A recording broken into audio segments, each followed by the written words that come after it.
ভোটের মাঠটা কতটা নিরাপদ সুষ্ঠু ভোটের জন্য? যে তথ্যগুলো নীলোফার মনি আপা দিলেন সেটা তো খুবই উদ্বেগজনক এবং এই কথাটা আমরা বারবার বলেছি যে মানে নির্বাচনের পরিবেশটা আমাদের সবচেয়ে বড় চ্যালেঞ্জিং জায়গা হবে এবং এখানে যেহেতু গণভোট, সংবিধান সংস্কার পরিষদ এবং জাতীয় সংসদ নির্বাচন একসাথে, এই নির্বাচনে মানুষের নানাভাবে অংশগ্রহণটা খুব দরকারি।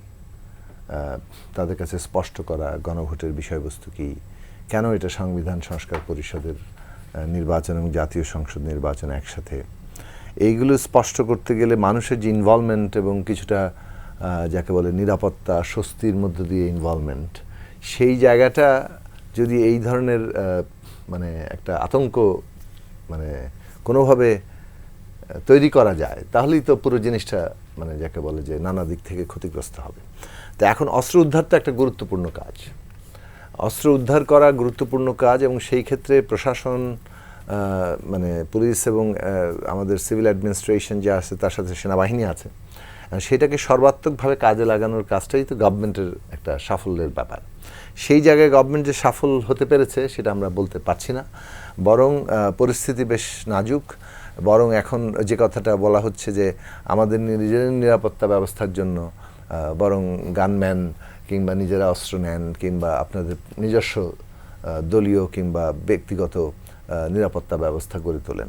তো এই জায়গাটা অভ্যুত্থান পরবর্তী জায়গাতে আমরা প্রত্যাশা করিনি এবং এটা সুযোগটা এসছে আমাদের ধারণা সেটা হচ্ছে এই আমাদের মধ্যেকার যে অনৈক্য তৈরি হয়েছে সেই জায়গা থেকে।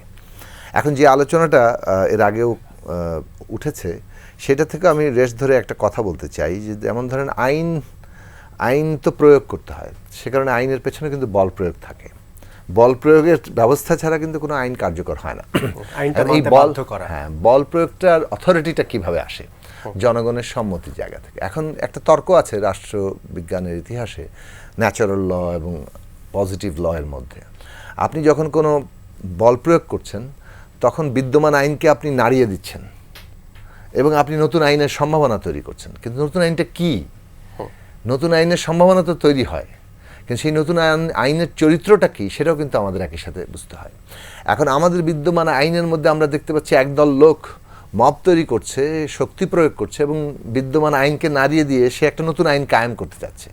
আমরা যদি সেই নতুন আইনের চরিত্রটা দেখি তাহলে হচ্ছে সেটা নিজের মতাদর্শ অথবা চিন্তাকে অপরের উপর চাপিয়ে দেওয়া। তার মানে একটা নতুন ধরনের ফ্যাসিবাদ মানে একটা স্বেচ্ছাচারিতার উদ্ভব ঘটছে। যে স্বেচ্ছাচারিতা এবং ফ্যাসিবাদের বিরুদ্ধে আমরা লড়াই করেছি, সেই স্বেচ্ছাচারিতা এবং ফ্যাসিবাদ আবার জনগণের প্রতিরোধ নামে একটা কিন্তু এক ধরনের সামনে আসার চেষ্টা করছে। এইটা আমাদের জন্য অত্যন্ত বিপজ্জনক এবং এইটা গণতান্ত্রিক রাষ্ট্র যেটা বিরোধ সত্ত্বেও জনগোষ্ঠীর বিভিন্ন অংশের মধ্যে মতপার্থক্য, বিরোধ, আদর্শিক নানা ধরনের পার্থক্য সত্ত্বেও তার মধ্যে একটা ঐক্য স্থাপনের, তার মধ্যে একটা বিরোধের মীমাংসাকারী প্রতিষ্ঠান হিসেবে কাজ করে রাষ্ট্র, সেটাই গণতান্ত্রিক রাষ্ট্র। তার মানে সে সবাইকে ধারণ করার চেষ্টা করবে এবং এই ধারণ করার চেষ্টার জায়গাটাতেই আমরা যে গণতান্ত্রিক ব্যবস্থাটা কায়েম করতে যাচ্ছি, মব তার সম্পূর্ণ একেবারে বিপরীত জায়গায় এখনকার মবের জায়গাটা দাঁড়াচ্ছে। তাহলে এই যে ধরুন আমাদের ঐক্য থাকার কথা ছিল যে আমরা ডেমোক্রেসি চাই, ফ্যাসিস্টরা কিন্তু নানাভাবে এই ডেমোক্রেসি প্রতিষ্ঠার চেষ্টাটা যে ব্যর্থ হয়ে গেল এটাই দেখাতে চাইবে। ফলে তাদের ইচ্ছাটাকে কি আমরা বাস্তবায়ন করে দিচ্ছি যে আমরা এখানে একটা গণতান্ত্রিক ব্যবস্থা কায়েম করতে পারলাম না, আমরা একটা নির্বাচন করতে পারি না, আমাদের মধ্যে থেকে হাদি যে একটা সাহসের প্রতীক হয়ে উঠছে সে তাকে নাই করে দেওয়া যায়?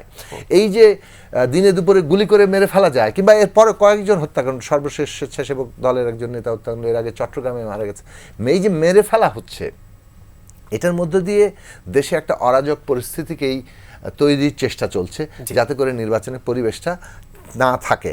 এখন ডেমোক্রেসির জন্য ডেমোক্রেটিক শক্তি দরকার হয়, মানে আপনি গণতান্ত্রিক ব্যবস্থা চাইবেন কিন্তু কেউ গণতান্ত্রিক শক্তি না, তাহলে হবে না। কিন্তু গণতান্ত্রিক ব্যবস্থার জন্য একটা গণতান্ত্রিক শক্তি যারা আদর্শিক এবং বাস্তব চিন্তার দিক থেকেও এই যে অপরের প্রতি সহনশীলতা সহ তারা একটা গণতান্ত্রিক শক্তি হয় এবং সেইটা খুব জরুরি। এবং গণতান্ত্রিক শক্তি হতে হলে সবচেয়ে বড় ব্যাপার আবারও বলবো, যদি খেটে খাওয়া মানুষের, দেশের 95% শ্রমজীবী মেহনতি মানুষের যদি তার হিস্সা না থাকে, যদি রাষ্ট্র কিংবা পুরো ব্যবস্থার মধ্যে তার সুযোগের কোনো ব্যবস্থা তৈরি না করা যায়, এই মৌলিক অসাম্য রেখে একটা গণতান্ত্রিক ব্যবস্থাও হয় না। হবে না। ফলে ফান্ডামেন্টালি গণতান্ত্রিক শক্তির চরিত্র কি, সে জনস্বার্থের প্রতিনিধিত্ব করে কিনা, দুই সে অপরের প্রতি টলারেন্ট কিনা, এইটার মধ্যে দিয়ে কিন্তু ঐক্য স্থাপন করতে হবে। জি, যে এই দেশে আমরা ঐক্য নাই, আমি রিপিট, আমরা সম্প্রতি ভেনেজুয়েলার উদাহরণ দেখেছি। আমরা এইটা বলি, যে দেশে জনগোষ্ঠী ঐক্যবদ্ধ না, সেই দেশে এইভাবে রাতের আধারে কাউ প্রেসিডেন্টকে তুলে দেওয়া যায়। এক দেশে যদি 2 দেশ কায়েম করা যায়, 3 দেশ কায়েম করা যায়, তাহলে সেই দেশে এইভাবে বাইরে থেকে এসে যা ইচ্ছা তাই করে ফেলা যায়।